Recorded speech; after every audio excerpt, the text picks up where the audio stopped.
오늘 말씀의 제목은 아버지의 사랑이라는 말씀의 제목으로 함께 은혜 나누고자 합니다.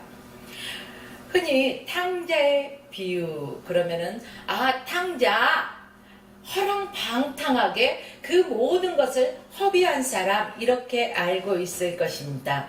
그러나 저와 여러분들은 이 탕자의 비유에 대해서요 우리에게 주는 교훈이 있습니다.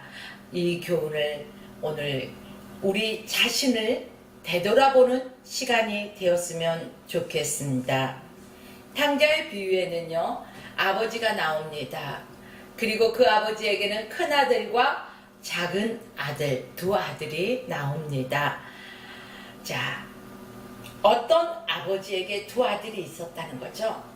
그런데 큰아들, 작은 아들 이렇게 있는데요. 어느 날 작은 아들이 아버지에게 아버지의 유산 중, 분깃 중 나에게 얼마를 띄워달라는 거예요. 유산을 분배해달라는 거예요. 여러분, 유산 그러면은 언제 받는 거죠?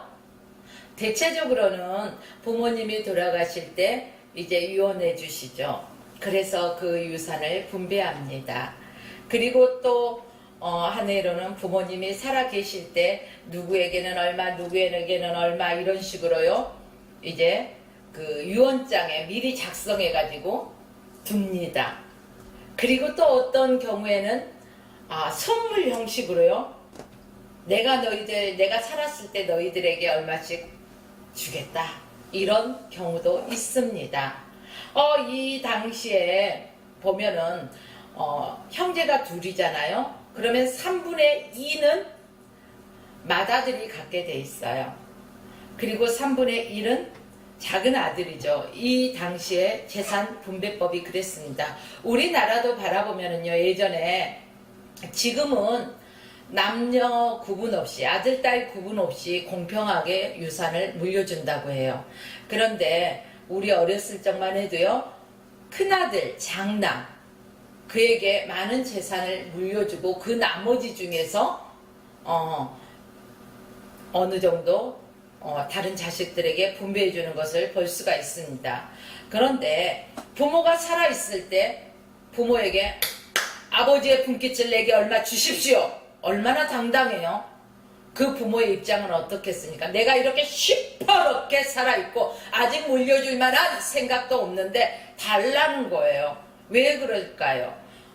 부모의 품을 떠나서 이제 내 마음대로 내 계획대로 내가 생각하던 그 꿈을 가지고 어딘가 멀리 가서 마음껏 펼쳐보고 살고 싶었다는 것입니다. 부모의 그늘 아래 있고 싶지 않았습니다. 여러분들이요.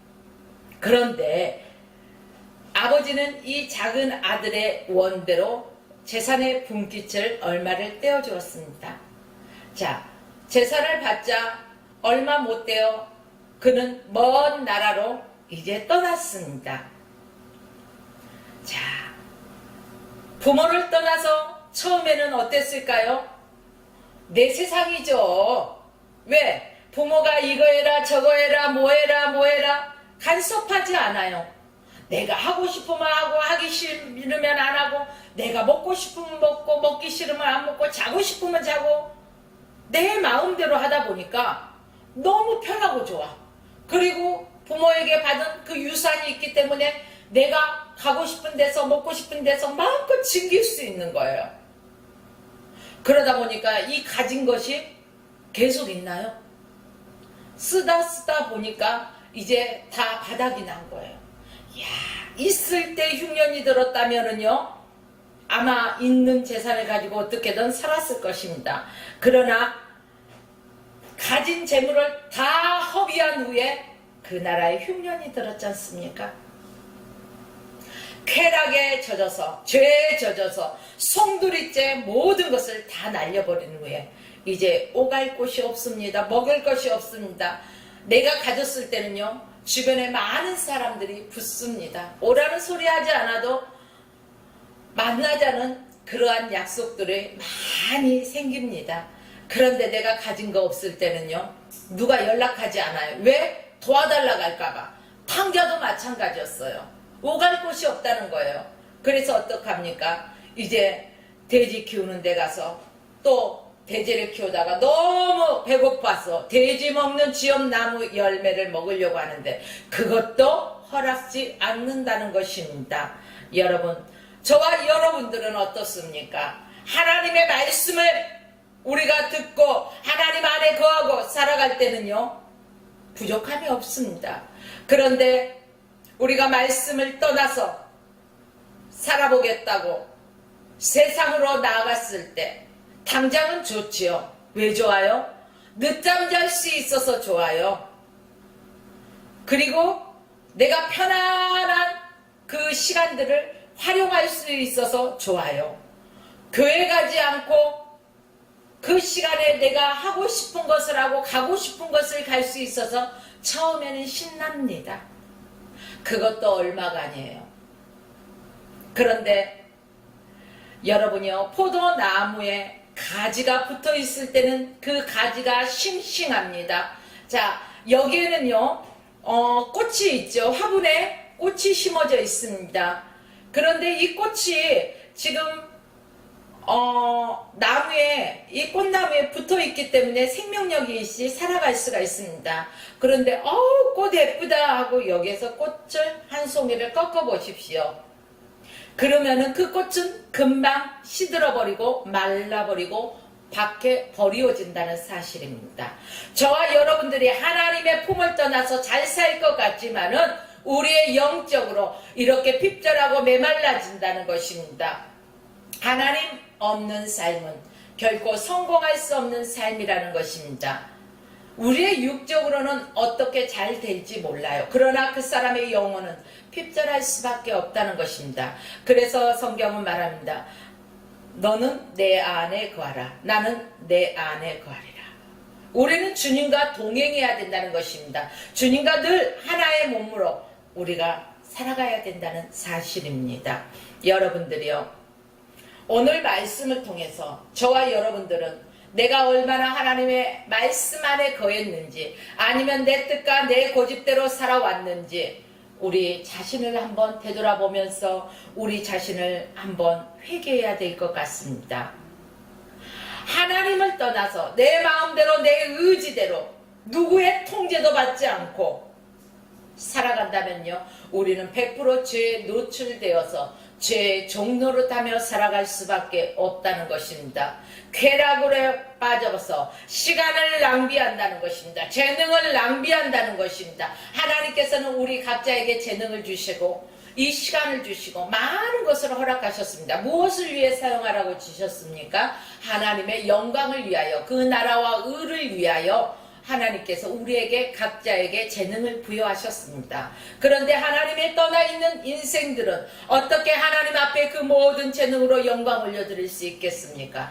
죄된 곳에 사용할 수밖에 없다는 것입니다. 쾌락에 빠져있고 인간의 욕망에 휩싸여 있을 수밖에 없다는 것입니다. 오늘 탕자의 모습이 그랬다는 것입니다. 그러나 여러분들이요, 걱정하지 마십시오. 탕자에게 이 어려운 고난의 시간이 왔을 때 탕자는 어떻겠습니까? 빨리 뉘우칩니다. 어떻게 뉘우칩니까?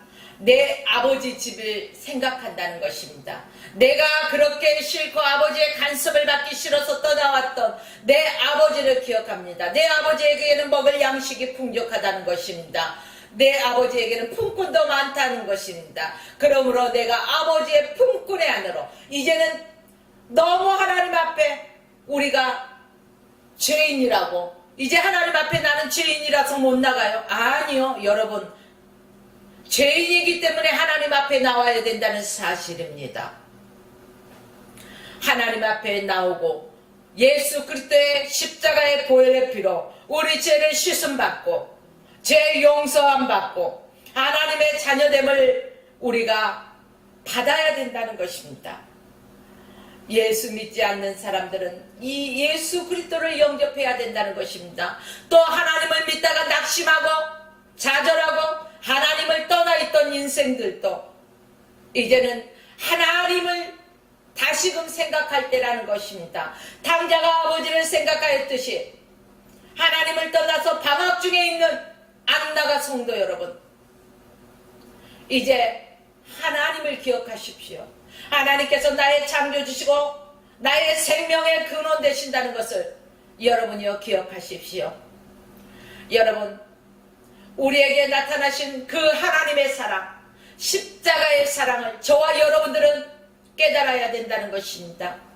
사랑은 여기 있으니 우리가 하나님을 사랑한 것이 아니요 오직 하나님이 우리를 사랑하사 우리 죄를 속하기 위하여 화목제로 아들을 보내셨다는 말씀입니다. 여기서 아버지의 마음은 어떤 마음입니까?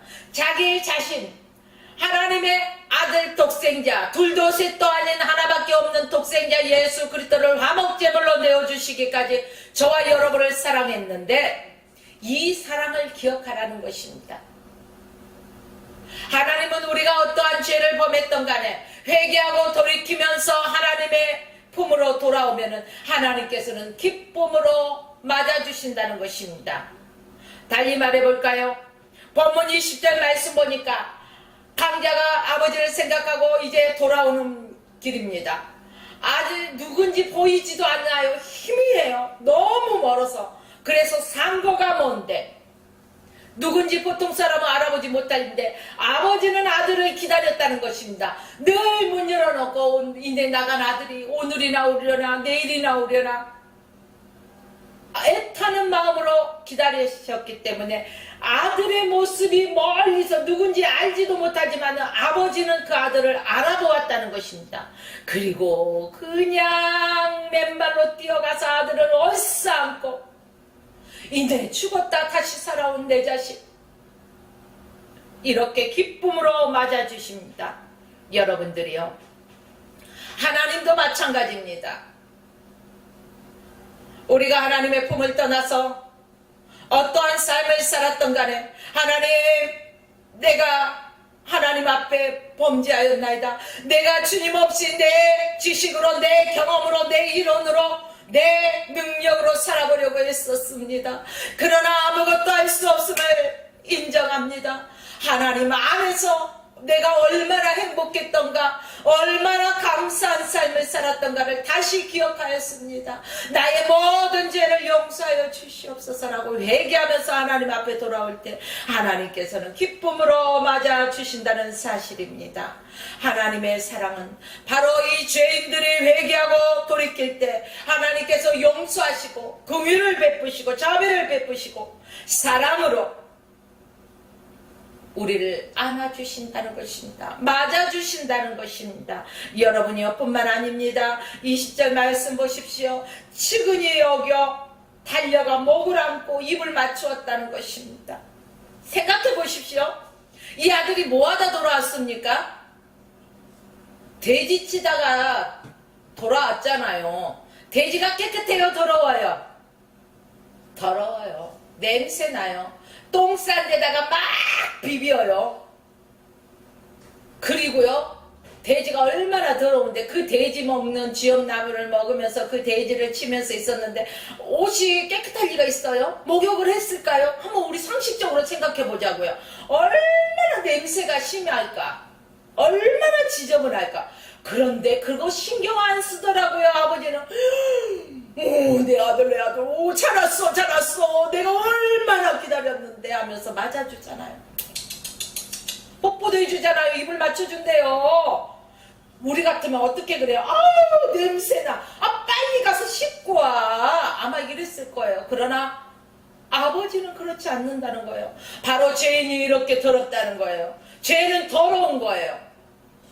그러나 우리 하나님은 이 죄인이 돌아왔을 때 의인 아홉보다 이 죄인 하나가 회개하고 돌아왔을 때 더 기뻐하신다는 사실입니다. 여러분들이요, 우리도 이렇게 더럽고 추한 이러한 인생 아니었습니까? 그러나 하나님께서 바로 그 당신의 아들 속죄 제물로 내어주시면서 우리를 구속하여 주셨습니다. 여러분들이요, 이 똑같은 상황인데 그의 형은 어땠을까요? 형이 있다고 했잖아요. 탕자의 형이 있어요. 근데 탕자의 형도 이렇게 아버지의 마음으로 내 동생 너무 반가워, 그래 이 자식아 왜 이제 왔어, 형이 얼마나 기다렸는데, 이랬을까요? 아니라는 거예요. 막 그 풍악 울리는 소리가 들리고 막 고소한 냄새, 맛있는 냄새가 막 나는 거예요. 이게 무슨 소리지? 야야야, 너네 동생이 살아 돌아왔다고 네 아버지가 잔치를 베풀었잖아. 세상에 나를 위해서는 염소 새끼 한 마리도 안 잡아주고 내 친구들과 먹고 마실 수 있게 한 번도 해준 적 없더니 세상에 그런 일이 있어? 얼마나 기분 나빠합니까? 여러분들이요, 이 말을 다시 한번 생각해 볼까요? 이제 안 믿는 성도가, 안 믿는 사람이 예수 그리스도를 믿기로 작정하고 하나님의 교회에 나왔습니다. 그런데 먼저 믿는 하나님의 자녀들이 어떻게 해야 돼요? 아버지의 마음으로 그들을 사랑으로 품어줘야 된다는 것입니다. 모르는 것이 있으면 가르쳐줘야 된다는 것입니다. 잘 안내하고 잘 양육하고 합력한 선을 이루고 그 사람이 믿음 안에서 쑥쑥 뭐가 자라게? 믿음이 자라게 도와줘야 된다는 것입니다. 그런데 어때요?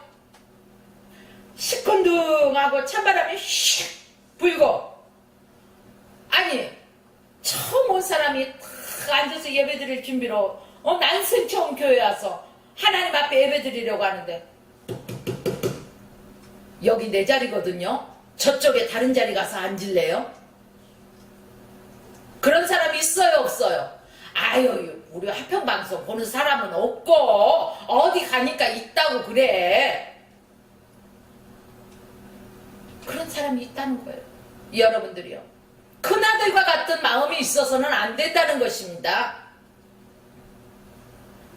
저와 여러분들은 늘 한결같이 하나님의 사랑을 받고 하나님의 사랑 안에 거하고 있습니다. 그렇다면 죄인 하나가 회개하고 주님 믿기로 작정하고 나왔을 때 그를 맞아줄 수 있는 하나님의 백성들이 되어야 된다는 것입니다. 여러분, 또한 말씀을 볼까요? 이 아들이 돌아왔을 때 아버지는 잔치만 그냥 배설했습니까? 아니요. 아버지는 좋은 곳으로 바꿔주셨어요. 채색옷을 주잖아요. 아주 목욕을 할 수 있도록 목욕물을 주고 목욕을 깨끗이 하고 난 다음에는 그냥 아주 자녀에게는 좋은 옷을 주는 거예요. 그래서 아주 멋진 옷을 입히잖아요. 그래서 22절로 23절 말씀 보면 아버지는 종들에게 이르되 제일 좋은 옷을 내어다가 입히고 손에 가락지를 끼우고 발에 신을 신기오라. 그리고 살찐 송아지를 끌어다 잡으라. 우리가 먹고 즐기자. 이렇게 말씀에 기록되었습니다. 돌아온 아들에 대한 구체적으로 하나님의 사랑을 보여주고 있다는 것입니다. 여러분들이요, 저와 여러분들은요, 죄의 옷을 벗어버리고 의의 옷을 입어야 된다는 것입니다. 보라, 옛 것은 벗어버리고 새 사람이 되었도다. 자꾸 죄인의 모습에 따라가서는 안 된다는 것입니다. 옷을 갈아입혔다는 건 뭐예요? 전에는 돼지 키우고 돼지 먹이는 지엄나무 열매 먹고 그러한 천박한 그런 모습의 삶에서 이제는 아버지의 아들의 모습으로 신분이 변화되었다는 것입니다. 저와 여러분, 사단의 종노릇 하고 있을 때 예수 그리스도가 우리의 화목제물이 되어주시고 그 은혜로 말미암아 하나님의 자녀가 되었습니다. 그래서 하나님 아버지를 아버지라고 부르게 되었습니다. 우리의 신분이 사단의 종에서 하나님의 자녀로 신분이 바뀌었다는 것입니다. 여러분, 이렇게 우리가 신분의 옷을 갈아입었습니다.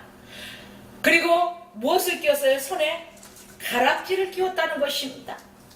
여러분, 남자와 여자가요, 사겨. 그래서 너랑 나랑 나중에 결혼하자고 뭐 끼워줘요? 약혼 반지, 그죠?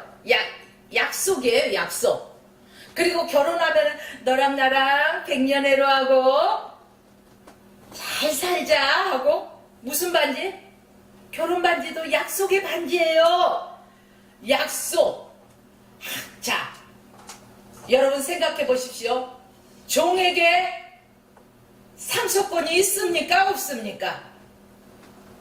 종은 아무것도 받지 못해요. 그냥 품만 받아요. 품삯만. 그러나 아들은 아버지의 그 상속권이 있습니까? 없습니까? 있어요. 아니, 우리를 하나님의 양자 삼아주셨죠. 자녀 삼아주셨다는 거예요. 그래서 아들과 같은 똑같은 신분으로 바꿔주시고 이제 하나님 나라를 이어받을 상속권을 주셨다는 것입니다. 믿습니까? 하나님의 아들 예수 그리스도를 믿는 자 바로 아바 아버지라 부르게 하시고 아들이 되는 상속권, 아들만 받을 수 있는 그 상속권을 저와 여러분들에게 허락하셨습니다. 또한 그뿐입니까? 발에 그냥 예쁜 신발. 아유, 여러분들 다 맨발로 다니십니까? 신발 신고 다니십니까? 신발 신고 다니시죠? 네. 이 아들에게도 신발을 신겼다는 것이에요. 성경에서 신발을 신었다는 건 뭐예요? 평안에 예비한 복음의 신발. 그쵸? 평안의 신발. 기쁜 소식. 이제 두려울 게 있을까요? 없을까요? 두려움이 없다는 것입니다. 왜? 하나님이 나의 하나님이 되시고 나의 아버지가 되주시어서 나는 그분의 자녀이기 때문에 늘 어디를 가든지 간에 예수 그리스도 이름의 권세로서 우리가 나아갑니다. 주님과 동행하기 때문에 우리의 가는 곳곳마다 승리하는 삶입니다. 두려움이 없다는 사실입니다. 여러분요, 에베소서 6장 13절 말씀을 보십시오. 무엇을 입으라고 했습니까? 성령의 전신갑주를 취하라는 것입니다. 여기에 보면은 평안의 복음에 예비한 신발을 신고 이렇게 나옵니다. 결국 이 모든 것은 아버지가 아들에게 주는 거예요. 아버지가 종에게 주는 것이 아니라 아들에게 주는 것입니다. 하나님께서는요, 자녀들의 그 죄의 대가를 요구하지 않습니다. 자, 본문 21절 말씀 보겠습니다. 아들은 아버지에게 내가 하늘과 아버지께 죄를 얻었사오니 지금부터는 아버지의 아들이라 일거름을 감당치 못하겠나이다. 이제 아버지에게 잘못했어요. 그리고 멀리 떠나 있다 모든 것을 허비하고 돌아왔어요. 그렇기 때문에 아들이라고 일컬음을 감당치도 못한다는 것입니다. 이 말은 뭐냐? 내가 죄인입니다. 내가 잘못했습니다. 그러니 당연하지요. 죄 대가를 받는 것은 어떤 처벌을 하더라도 달게 받겠습니다. 이거예요. 죄의 대가를 치르겠다는 이 아들. 그래서 품꾼의 하나로 써주소서 이렇게 말합니다. 아버지는 이 아들의 말에 어떻습니까? 토를 답니까? 그래 이 자식아, 네가 그렇게 잘못했으니까 당연히 품꾼의 하나가 되어야지. 이렇게 하는 아버지가 있습니까? 아닙니다. 아버지의 마음은 이런 것이 아닙니다. 그래 그럴 수 있어. 그래 이제라도 네가 알고 돌아왔으니 그래 그거 하나면 된단다. 아버지의 마음이에요. 여러분, 아들의 말에 이런 방구도 하지 아니하고 아버지는 그 아들을 그냥 환영합니다. 하나님 아버지께서는 죄인 하나가 회개하고 돌아왔을 때 이렇게 그 죄를 묻지 않습니다. 왜? 회개하고 돌아왔기 때문에 묻지 않습니다. 네가 과거에 어떤 잘못을 저질렀니 어쩌니. 사람들은 어때요? 그래 내가 다 잊고 이제 너하고 나하고 잘 해보자. 잘 지내. 그러다가 조금만 문제가 생겨. 그러면 야 전에 너 어쨌잖아. 또 끄집어내요. 또 끄집어내잖아요. 오래된 과거의 것도 막 끄집어 올려. 이게 사람이야. 그런데 하나님 아버지는요, 우리가 회개하면 모든 죄를 도말하여 주신다는 것입니다. 여러분요, 지우개로 깨끗이 지워보십시오. 이러듯이 하나님께서 우리의 죄를 지워주시기 때문에 하나님께서는 그 죄에 대해서 묻지 않으신다는 것입니다. 여러분요, 우리가 어떠한 잘못이 있습니까? 예수 믿다가도 하나님 떠나고 또 좌절하고 하나님 어디 있냐고 하는 거 다 죄입니다. 다시금 우리 애가 어디에서 믿음이 떨어졌나 돌이키고 빨리 회개하고 하나님 품으로 돌아오십시오. 하나님은 미쁘시고 또한 자비로우셔서 우리가 어떠한 죄든 회개하면은 다 깨끗게 하신다는 것입니다. 이 말씀이 성경 어디에 있을까요? 요한일서 1장 9절 말씀 보면 만일 우리가 죄를 자백하면 저는 미쁘시고 의로우사 우리 죄를 사하시며 모든 불의에서 우리를 깨끗게 하실 것이요. 할렐루야. 그렇습니다. 여러분, 저와 여러분들은 늘 삶 속에서 인간이기에 우리 인간의 욕망을 가지고 하나님보다 앞설 때가 있다는 것입니다. 이제부터는 하나님보다 앞서지 마시고 또한 하나님이 가장 기뻐하시는 죄인 하나가 회개하고 돌아올 때 가장 기뻐하신다고 하였습니다. 우리가 때를 얻든지 못 얻든지 어느 곳을 가든지 누구를 만나든지 누구 자랑해야 돼요? 내가 얼마나 예쁜지 내가 뭘 가졌는지 자랑해야 돼요? 아니요. 예수님을 자랑해요. 내가 믿는 하나님, 내가 믿는 예수님, 나에게 역사하시는 성령님을 늘 가는 곳곳마다 자랑해야 된다는 것입니다.